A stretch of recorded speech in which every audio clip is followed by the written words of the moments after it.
moi c'est Jennifer. Je viens récemment de réclamer mon nom parce que j'ai changé beaucoup de choses dans ma vie. Alors, je viens d'Ottawa, Ontario. J'étais là presque toute ma vie. J'ai voyagé beaucoup. J'ai habité pour un moment Bretagne. Oui, alors mon background de tout ce qui est religion. J'étais élevée dans une église catholique ou une école catholique. Mes parents n'étaient pas vraiment croyantes nécessairement. Ma grand-mère, oui, très. Mais j'étais juste à l'école catholique parce que c'était comme la bonne école. Alors, j'étais baptisée pour cette raison-là, mais c'était quand même, ils ont nous amenés à l'église. J'ai trouvé ça très plate. J'ai vraiment pas... ça ne résonnait pas du tout pour moi. Puis c'était un moment où j'avais 16 ans, je me souviens, j'avais une prof de français qui s'appelle Madame Bourbonnet, qui, au lieu de nous enseigner français, elle avait nous amener dans la chapelle à l'école pour nous enseigner le yoga. Puis c'était à ce moment que j'étais vraiment intéressée. J'ai trouvé quelque chose qui était très différent que qu'est-ce qu'on a appris à l'église, qui n'était pas grand-chose, honnêtement. On n'a jamais ouvert la Bible. Pour moi, dans le temps, l'église, tu sais, même de dire le nom Jésus, je n'entends pas souvent le nom de Jésus, beaucoup de sa mère, beaucoup de punitions, beaucoup de culpabilité, beaucoup de culpabilité et de sentir qu'on ne peut jamais bien fait, mais pas comme assumer ça comme on est des êtres humains, on est des pécheurs, c'est normal, Jésus t'aime quand même. C'était très négatif et très lourd d'être chrétienne. La pandémie a beaucoup changé ma vie. Comme ça a changé la vie de beaucoup de monde, j'ai commencé à comprendre à quel point on est dans les ténèbres, on est influencé, tu sais, on est vraiment 2023, on est là. Il y avait un moment que j'étais en train de perdre mon esprit, je peux dire ça comme ça, lose my mind, parce que tout, en fait, ça semblait que tout était l'opposé de ce que j'ai croyé pas mal toute ma vie. Quand je parle de le moment où j'ai découvert le yoga, puis découvrir méditation et que ça, c'est le chemin de tourner vers l'intérieur, puis toutes les réponses sont à l'intérieur de nous, puis c'est nous les rois, les reines de nos propres vies. Et j'ai réalisé que c'est pas mal l'opposé qu'on apprend dans la Bible. Le livre que j'ai lu a fait une comparaison de tout ce qui est New Age, tout ce qui est occulte et tout ce qui est dans la Bible et comment ça ne fonctionne pas du tout. Quand on voit les gens, les chrétiennes qui font le yoga, ils nous montrent... Puis moi, j'avais toute cette connaissance de c'est quoi, évidemment, le yoga. J'ai beaucoup lu le Bhagavad Gita, tous les textes hindous. J'étais vraiment immersée dans ce monde-là, même pas juste comme prof de yoga, mais c'était vraiment... j'étais une hindoue pratiquante à un moment donné. J'étais je veux dire l'église, mais je ne sais plus ça, au temple, au temple hindou pour offrir les bananes aux singes, au dieu des singes, Hanuman. En tout cas, ouais, j'étais vraiment immersée dans ça, puis j'ai croyé que c'était ça. C'est drôle parce que même si maintenant je veux pas voir comme le côté culpabilité, c'était vraiment ça, c'était vraiment lourd pour moi de penser avec tout ce que je faisais toute ma vie, toute ma carrière, parce que j'ai découvert le yoga à 16 ans, mais j'ai commencé à enseigner yoga, ça fait 10 ou 12 ans. J'avais beaucoup d'élèves, j'ai même écrit un livre pour parents sur le sujet de yoga et Ayurveda, comment élever tes enfants dans ce chemin. J'ai enseigné au début beaucoup les enfants, les nouvelles mamans, puis j'avais pensé que c'était vraiment la vérité Alors, tu sais, de découvrir tout ça, c'est sûr que j'ai senti stupide, naïf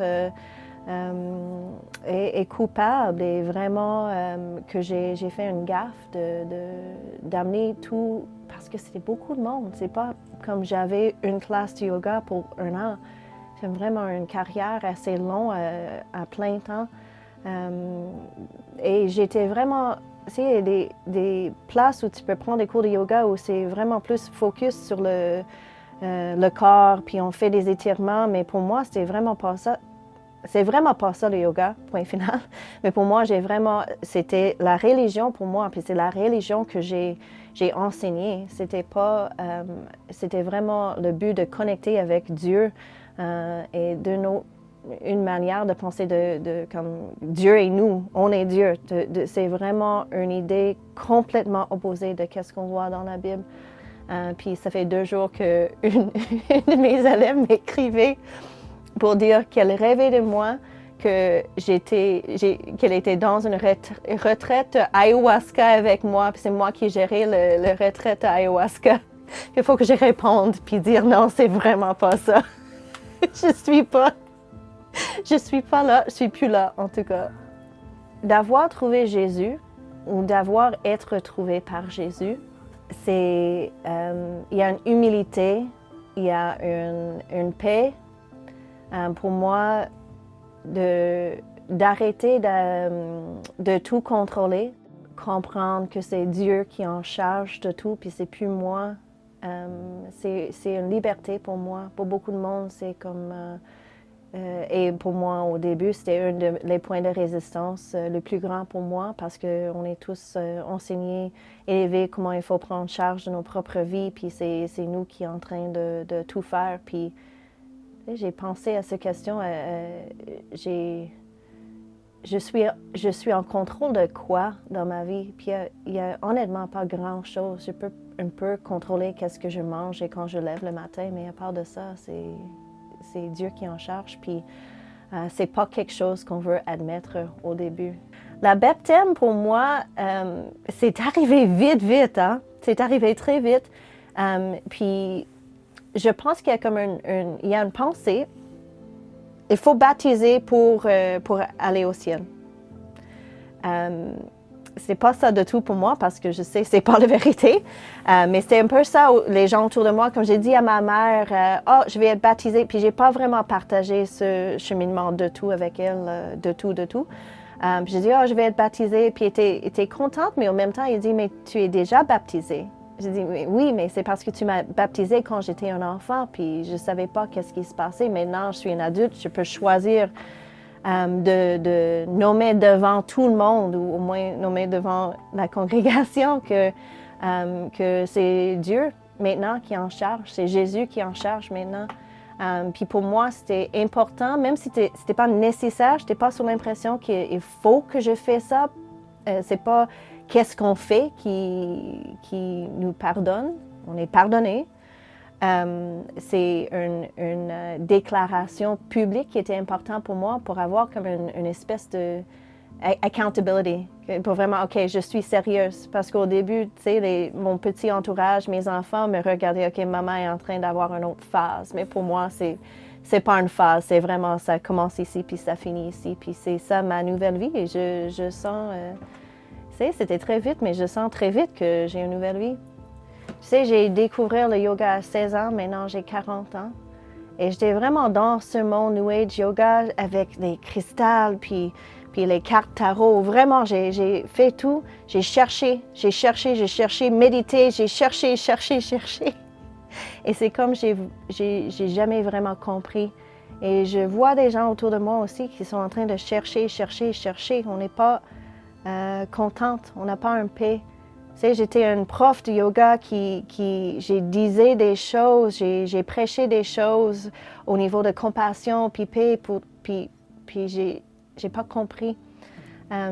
Puis quand les gens me regardent en transition maintenant, c'était très vite, hein, on parle de 3-4 mois, de même pas comprendre que Jésus était une vraie personne, de vraiment penser que c'était un débat Que, oh ouais, peut-être il n'a pas existé, peut-être, tu sais, je savais même pas qu'il était un être humain qui était là sur la Terre. De où je suis rendue, 3 ou 4 mois plus tard, c'était quelque chose que j'ai compris, pas tout de suite, mais c'était beaucoup plus rapide de comprendre c'est quoi d'être une chrétienne que d'être dans ce monde tellement flou. Tu sais, il y a rien en dessous de nos pieds dans ce monde. C'est vraiment n'importe quoi. On peut choisir tout ce qu'on veut de ce religion qui vient de l'Est, puis ça, puis ça, puis ça, puis on essaie de faire un mélange, puis c'est ça, pour beaucoup de monde, c'est ça qu'on pense que c'est la liberté, qu'on peut choisir notre propre chemin. On peut construire notre propre chemin de n'importe quel morceau qu'on veut mettre, mais à la fin de la journée, il n'y a pas grand-chose en dessous de nos pieds. Pour moi, de suivre cet homme, Jésus, au début, c'était pas évident parce qu'il y avait quand même le patriarche, il y a quand même le truc d'avoir un homme qui est en charge de ta vie. J'étais vraiment pas bien avec. J'étais vraiment mal à l'aise. Ben, tu sais, j'ai trouvé Jésus puis mon père dans la même semaine. C'est la semaine que la semaine que j'ai trouvé Jésus, j'ai texté mon père que j'ai pas parlé avec depuis très longtemps pour dire que je vais être baptisée. Et on parle tous les jours depuis.